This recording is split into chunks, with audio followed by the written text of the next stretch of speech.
Meus amados ouvintes da Alternativa FM, agora a nossa entrevista com o pastor Mourão, um homem que tem uma mensagem forte para trazer para nós, uma mensagem de esclarecimento, principalmente de esclarecimento, que vai com certeza mudar muitas vidas. Mas, como sempre, nós começamos querendo saber, né? Nós somos muito curiosos, pastor. Então nós estamos querendo saber quem é o pastor Mourão. Melhor dia, abençoados. Eu sou um vaso que Deus usa.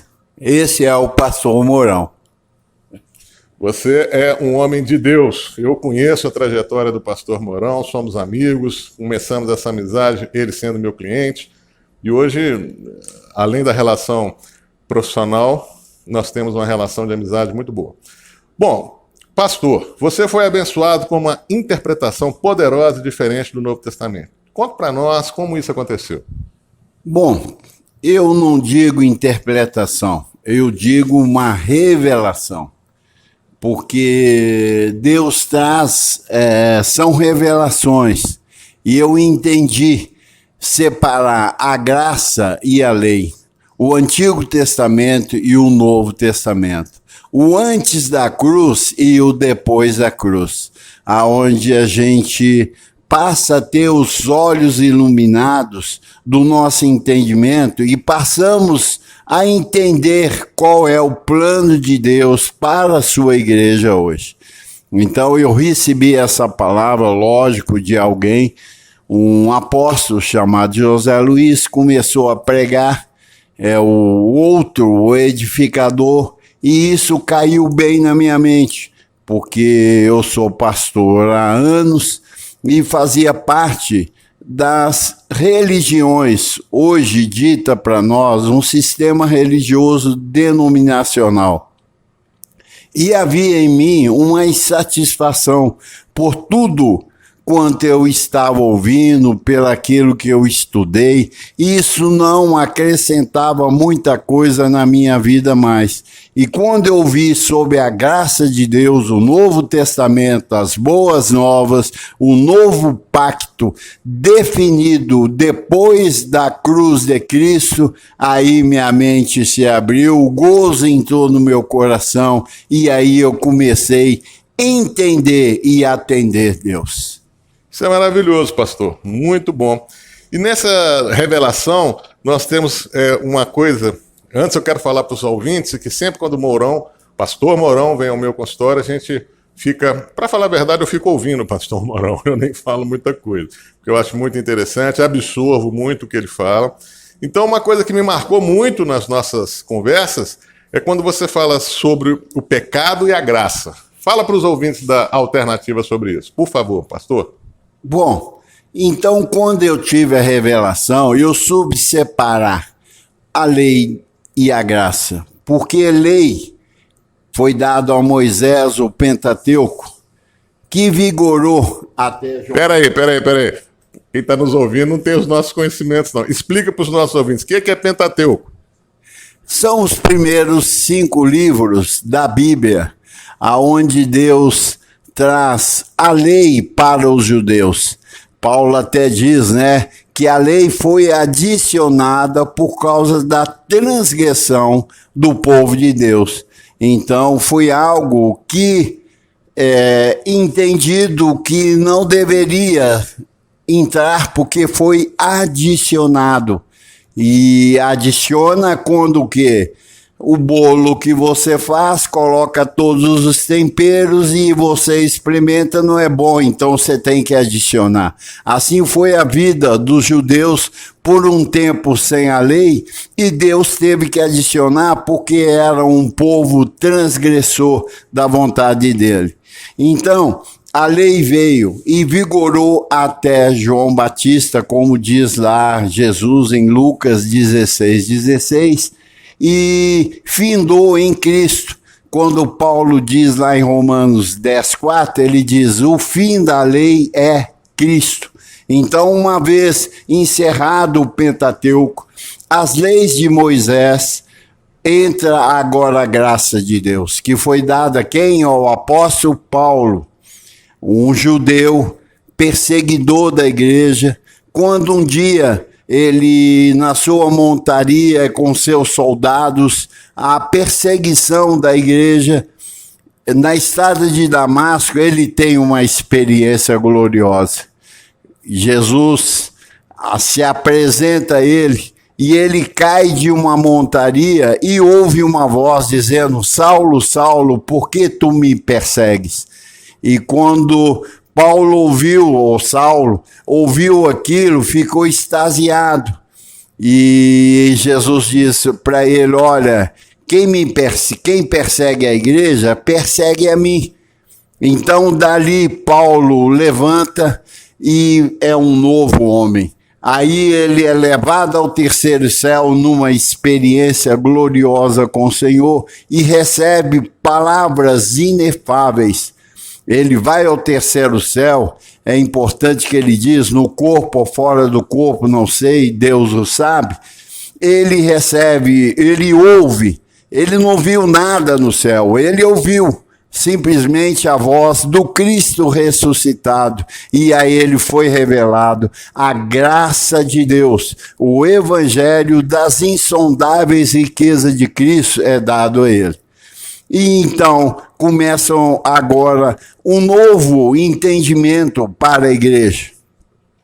Paulo começa a trazer palavras difíceis dos judeus daquela época entender, porque estavam acostumados, pastor Júlio, ouvir a lei, o Pentateuco. E quando Paulo traz uma palavra de graça do evangelho que ele recebeu, aquele povo começou a perseguir ele também. Aqueles que eram defensores junto com eles contra a igreja, e agora ele de perseguidor passa a ser o perseguido, porque ele começa a trazer palavras profundas e aquilo incomodava as pessoas. Então a graça veio por meio de Paulo e a lei veio por meio de Moisés. Mas e o pecado? Nós falamos muito disso e isso me impactou muito nas nossas conversas. Você falou a respeito do pecado e a graça. Explica para nós aqui que isso é importantíssimo. Quando veio a graça, começou revelações. Começou entendimentos. Começou a enriquecer a fala de Paulo.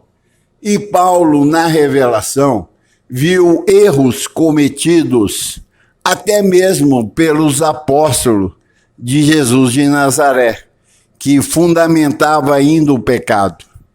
E eles não entenderam bem o plano de Deus após a morte de Cristo.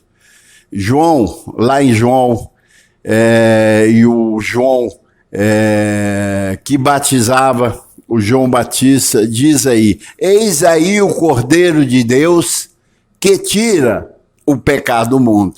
Quem que ele apontou? A Jesus de Nazaré, o Cordeiro de Deus que veio para tirar o pecado do mundo. E eu te pergunto, tirou ou não tirou? Essa palavra que João expressou, e os olhos que viram Cristo na vida de Jesus, que era o Cordeiro de Deus que tirou o pecado do mundo, tirou ou não tirou? Isso aí é importante, você como igreja, você como filho de Deus saber. Se o Cordeiro se manifestou para tirar o pecado do mundo, quando ele sacrificado foi na cruz do Calvário e derramou o seu sangue, ali se cumpriu aquilo que João Batista viu. Eis aí o Cordeiro de Deus que tira o pecado do mundo. Ao derramar o seu sangue ali na cruz do Calvário, nós somos o quê? Purificado de todo o pecado. Então explica para nós, que eu tenho certeza que é uma dúvida que todos vão ter. E quando a gente vê as pessoas aí nas drogas, na prostituição, mentindo, e isso aí ainda não é o pecado do mundo? Veja bem, só dando uma continuidade aqui, lá em Romanos 6, Paulo diz: o pecado não terá domínio sobre vós, porque não estáis debaixo da lei, e sim debaixo da graça. Então o pecado não terá o que? Domínio. O que é domínio? Força contra você, para que você crê que um erro cometido seja o que? O pecado. E o que era originalmente o pecado? É quando os judeus, a eles foi dado a lei por Moisés, foi dado para ele os 10 mandamentos, que na realidade são 614 mandamentos da lei. A lei constitui isso. E o que definia pecado? É quando um dos filhos de Deus, judeus, não cumpria um desses 614 mandamentos, então era originalmente chamado o quê? Pecado. Deus afastava daquele povo. E ao afastar, imagina você afastar de Deus, qual que é a sua vida? E alguns mandamentos que não era cumprido, originava até o quê? A morte. Era dada a morte. Uma pessoa que era pego em adultério ia para a praça pública, dito pelos sacerdotes naquela época, que eram os sacerdotes levitas, condenava aquela pessoa lendo o quê? As leis. E ali ele era apedrejado até a morte. Olha, olho por olho, dente por dente. A alma que pecar, essa morrerá. Era o cumprimento da lei de Moisés sobre aquele povo. Então, veja bem, o pecado, ele tinha o seu vigor até João Batista. Depois disso, vem sendo anunciado o Evangelho de Cristo. E esse Evangelho, ele esclarece que nós, gentios, como Paulo diz aqui em Romanos, nós, gentios, não temos lei. Então, se você quer praticar a lei, você tem que virar um judeu, e é justamente isso que está acontecendo na igreja. Estão judaizando o povo, não crendo que Jesus, o Cordeiro de Deus, tirou o pecado do mundo. E isso aí confunde a mente dos filhos de Deus. Então, um erro cometido não é pecado, é simplesmente um erro que deve ser corrigido.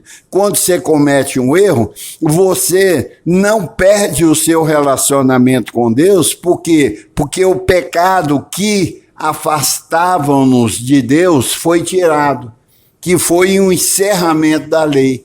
Quando Jesus, na cruz do Calvário, se encontrava ali com seu sangue vertido, o que aconteceu? O véu foi rasgado de cima e embaixo, quer dizer, não existe mais o tabernáculo de Moisés, a mesa da propiciação, onde cortava o animal e assim era perdoado o pecado do povo, encerrou, porque o Cordeiro de Deus que tira o pecado do mundo, que foi o único sacrifício aceito pelo Senhor, morreu, e os pecados assim foi extinguido da terra. Nós não temos pecado, principalmente nós, gentios. Gentios não têm lei, então que pecado vem sobre ele, uma vez que ele não tem lei? Ele não tem condenação, né? O Pentateuco não é para os gentios, o Pentateuco era exclusivamente para os judeus. Então, erros são erros. Tem a sua consequência? Lógico, todo mundo que erra tem a consequência do erro. Colhe o que plantou. Ele cometeu o erro, porque eu não estou sugerindo que agora, por não ter pecado, você vai viver uma vida libertina, não é isso. Porque uma vez se ouvindo a palavra de Deus, a palavra santifica. Então o procedimento seu e meu tem que ser um procedimento de santo e não de pecador.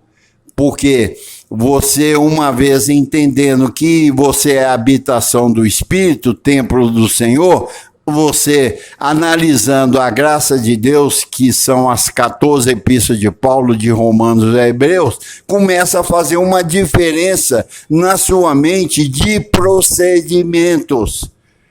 Agora, pecado encerra na cruz do Calvário. Se você disser que você é um pecador, infelizmente, você está anulando o que o Cordeiro de Deus fez na cruz do Calvário. Poderia mudar esse termo, ao invés de pecador, falar assim, eu sou um errante no sentido assim, eu estou errando demais. Né? A pessoa, ela erra. É como diz o Senhor, errais por não conhecer as Escrituras e nem o poder de Deus. Então eu, como ministro dessa graça, pastor e apóstolo dessa graça, eu estou o quê? Corrigindo a mente dos filhos de Deus através da palavra, através da graça, que não é só um favor. A graça é o evangelho. Como existe o da lei, a lei, existe a graça. E a graça é um evangelho, uma doutrina de correção de mente. A graça é uma correção de mente. Ela corrige o nosso proceder, nos dando o quê? Uma riqueza. Está escrito, crescei na graça e no conhecimento do nosso Senhor e Salvador Jesus Cristo.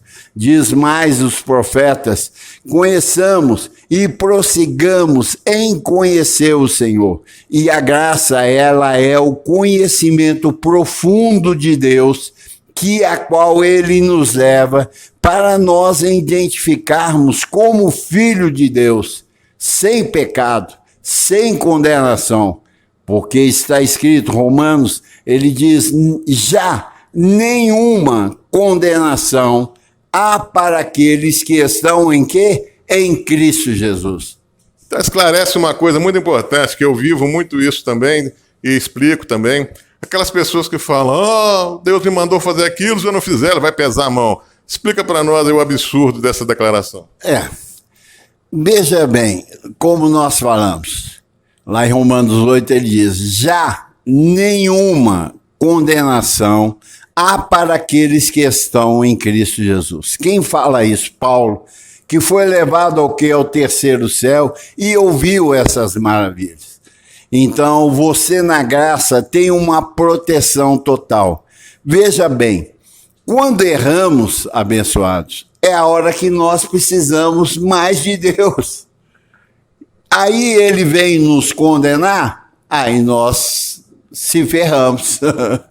Aí perdemos a graça de Deus. Como é que você vai viver com Deus que você não conhecia nem a sua vontade? Você comete o erro, ele vem te condenando? Não, a graça é diferente. A graça é boas novas. A graça, ela vem corrigir o homem vil na terra. A graça veio para nos mostrar o amor de Cristo na cruz do Calvário para nós. E não o que nós ouvimos por aí, que Deus vai pesar a mão sobre o irmão, vai pesar a mão sobre o outro irmão, porque ele cometeu um erro. Não, ele é um bom pai. Então, quando cometemos o erro, vem o quê?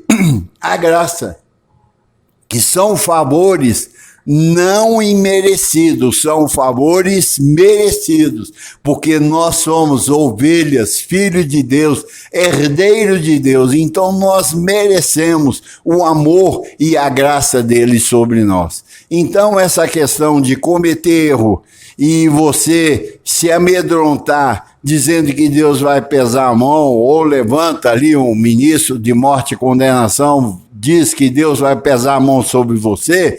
Olha, eu quando vejo uma pessoa falando isso, eu os repreendo, porque esse não é o amor de Deus. Quanto eu erro, sou pastor, sou um apóstolo da graça, mas eu cometo erros. Mas eu tenho a graça de Deus sobre a minha vida. E uma vez eu, atendido por essa graça, eu me sinto tranquilo para corrigir o meu erro. Na graça você tem uma vazão, uma amplitude grande para errar. Porque você errando, você vai se conhecer. E você se conhecendo, você vai usar o quê? O domínio próprio, que é o fruto do Espírito Santo. E é o que Deus faz para mim e para você, que somos filhos dele. Ele nos amou de tal maneira que deu seu Filho unigênito, para que todo aquele que nele quer seja o que? Salvo. Então nós estamos na terra e temos um Salvador em nós para nos aliviar desses erros que nós cometemos muitas vezes sem querer e algumas vezes até por querer, porque não sabemos lidar com certas situações.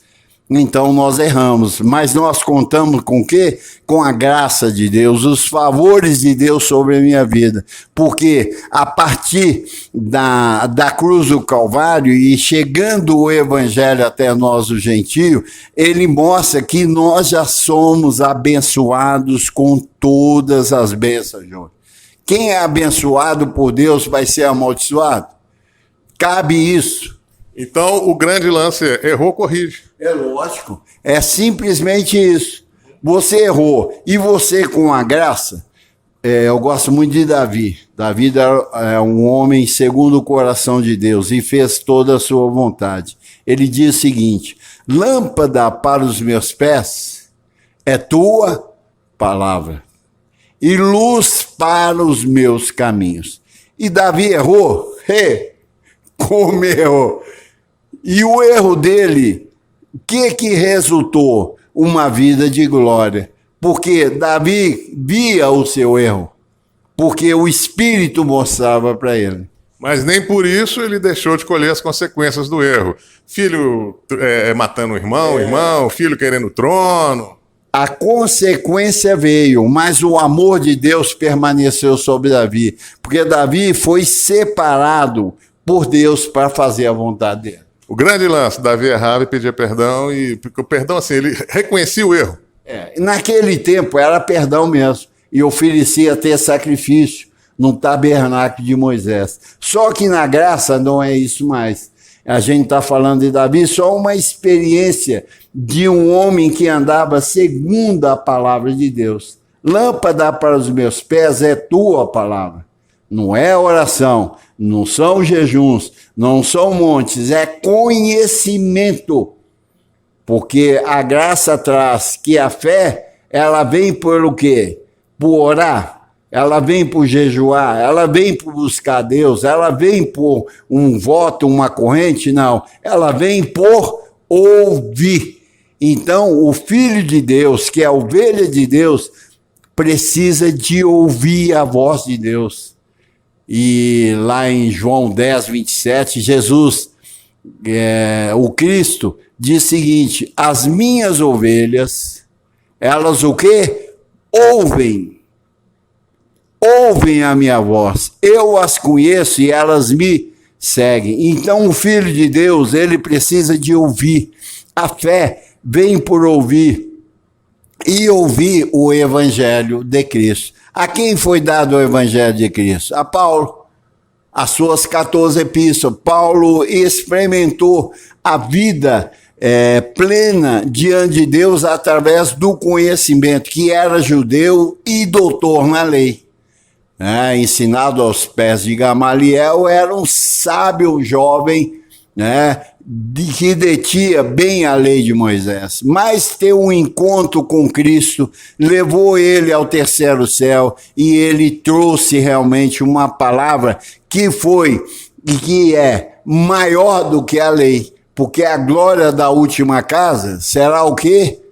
Mais gloriosa do que a primeira. A primeira foi a lei, maravilhoso, isso teria que acontecer, o Pentateuco, os ensinamentos, as práticas da lei, as festas, os jejuns, os montes, tudo isso tinha que acontecer, porque era o cumprimento da lei. Mas ela encerrou em Cristo, que Paulo diz, repito, Romanos 10, 4, o fim da lei. O que é o fim? Encerrou. Você não tem que mais praticar a lei e os seus mandamentos e a sua vida, não podemos. Podemos conhecer, sim, mas aquilo foi exclusivamente para os judeus. Nós gentios, não temos nada a ver com a lei. Ela foi o aio que conduziu os judeus até Cristo.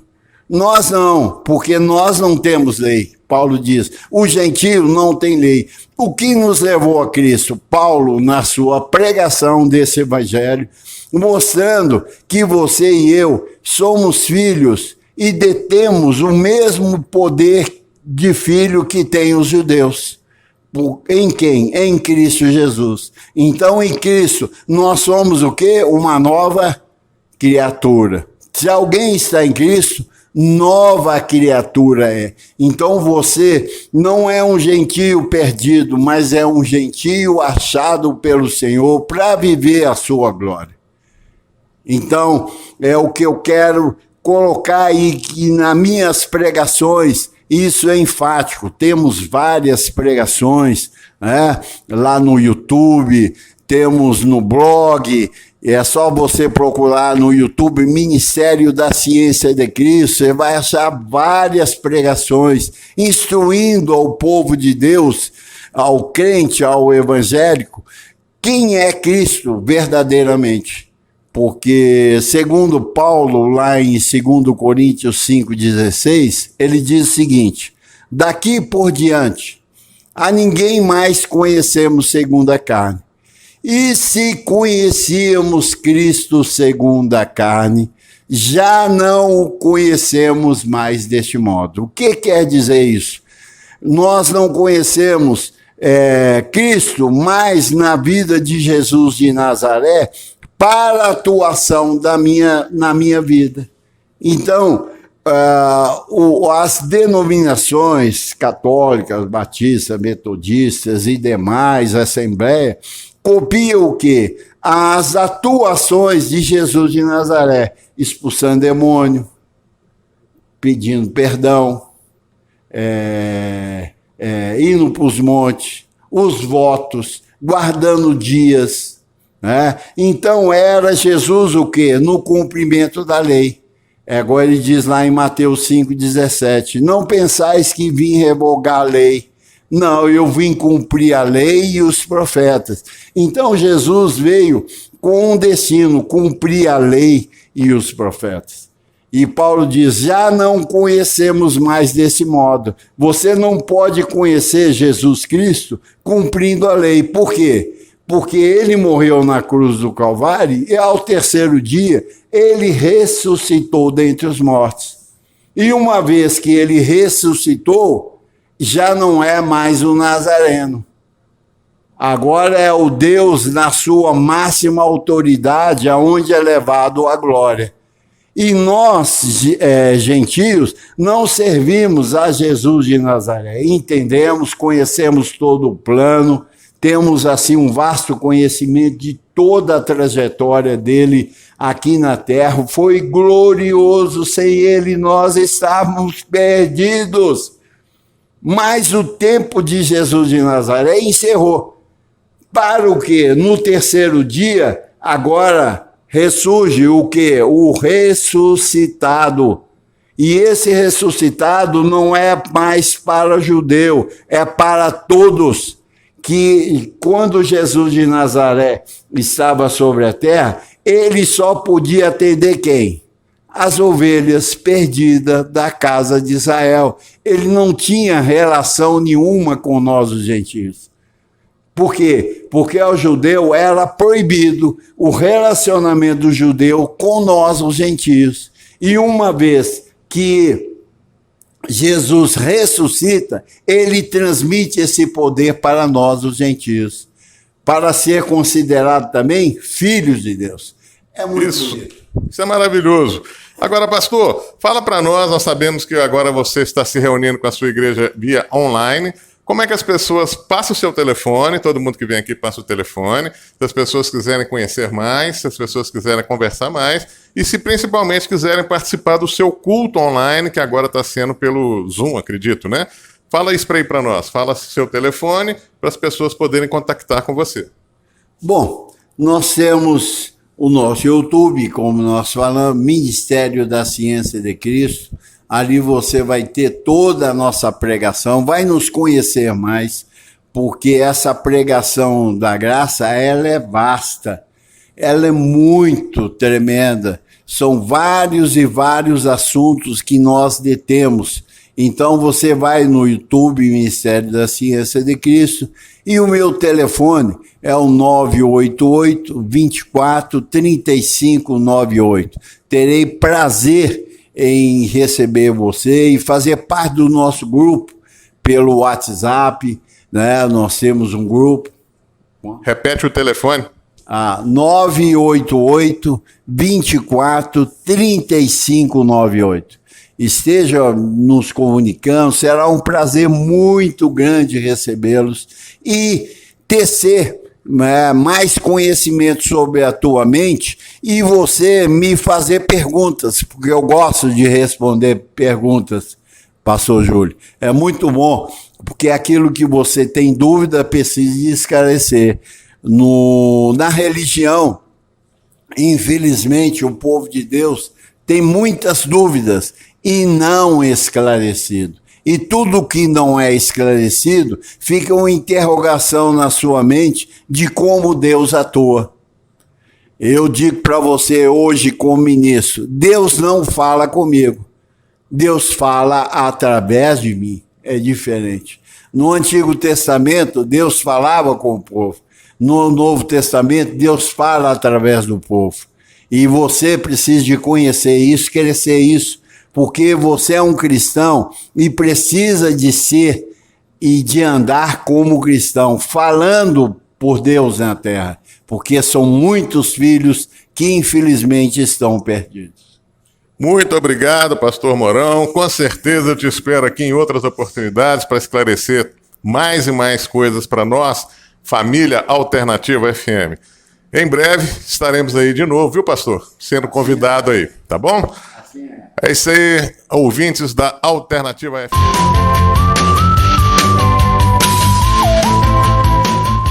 Abençoados, quero continuar nessa segunda parte da nossa reunião, falar sobre algo muito importante que é a nossa semeadura. Como nós precisamos de continuar semeando, porque quem colhe é só aquele que semeou. E se você semeia e para de semear, certamente a lógica da agricultura de Deus você vai parar de colher. E é um convite ao reconhecimento ministerial. É que você está acreditando, você está crendo nessa palavra de graça que eu tenho anunciado a vocês. E Paulo relata muito bem isso, porque Paulo era um ministro da época que trazia o fundamento para a igreja. E muitos associaram a eles, ou alguns associaram a eles, para que a palavra continuasse correndo, porque a semeadura não só traz benefício para você, mas para milhares de pessoas, aonde a gente usa essa semente para semear para a igreja, como? Pregando para eles, usando os meios sociais e mais alguns meios de comunicação que estamos contactando, para que a palavra na sobre-edificação chegue a todos. E Paulo, depois de uma atitude dessa de reconhecimento, de semear, ele diz aqui algo muito forte que faz ser também a minha palavra. E ele diz, e isso afirmo, aquele que semeia pouco, pouco também ceifará. E o que semeia com fartura, com abundância, também ceifará. Cada um contribua segundo tiver proposto o coração, não com tristeza ou por necessidade, porque Deus ama quem dá com alegria. Esse é um versículo, esses dois versículos de 2 Coríntios 9, me pega muito. Eu sempre fui fiel à minha semeadura. E ele diz, cada um contribua segundo tiver proposto no coração. Aqui Deus vai medir o tanto que você e eu cremos ou não, o tanto que nós estamos acreditando ou não nessa palavra, porque dependendo do investimento que eu faço, da minha semente, das minhas finanças, é o tanto que eu estou dizendo para Deus que creio nisso que está acontecendo, nisso que está chegando até a minha mente. E eu preciso de mostrar isso para as regiões celestiais, aonde estão anjos que estão ministrando ao nosso favor. E eles, conhecedor bem dessa palavra, sabe que eles podem ministrar só para aquele que semeia. O que semeia, ele não pode, porque se ele fizer isso, ele está contrariando uma lei divina, e eles não podem fazer isso. Então, numa certa feita aqui, Paulo diz que não que eu preciso dessas sementes suas, dessa área financeira suas, mas é para que aumente o vosso crédito perante o Senhor. E assim também eu falo, graças ao meu bom Deus, eu não preciso, porque eu trabalho, sou corretor de imóveis, e aqui Deus derrama as suas bênçãos sobre mim, como também passo por dificuldade, mas logo vem o socorro bem presente do Senhor. Mas quando você semeia para esse ministério, aumenta o teu crédito para o Senhor, porque esse ministério, ele é sério, porque ele nasce no coração de Deus e ele usa a tua semente para que a palavra corra e chega até as extremidades da terra, para que muitos sejam salvos como você foi, do sistema, da manipulação, do escalpelamento que fazem com os filhos de Deus, principalmente nessa área. Então você contribua segundo o que propõe o teu coração. O que te vale isso? O tanto que você crê nisso. Se a terra é boa, você semeia com fartura. Agora, se você que crê que a terra não é boa, eu aconselho, não semeia nada, para que você não faça com dúvida. Ou a palavra diz sim, sim ou não, ou você faz ou você não faz. Meia boca Deus não aceita. Você precisa de crer.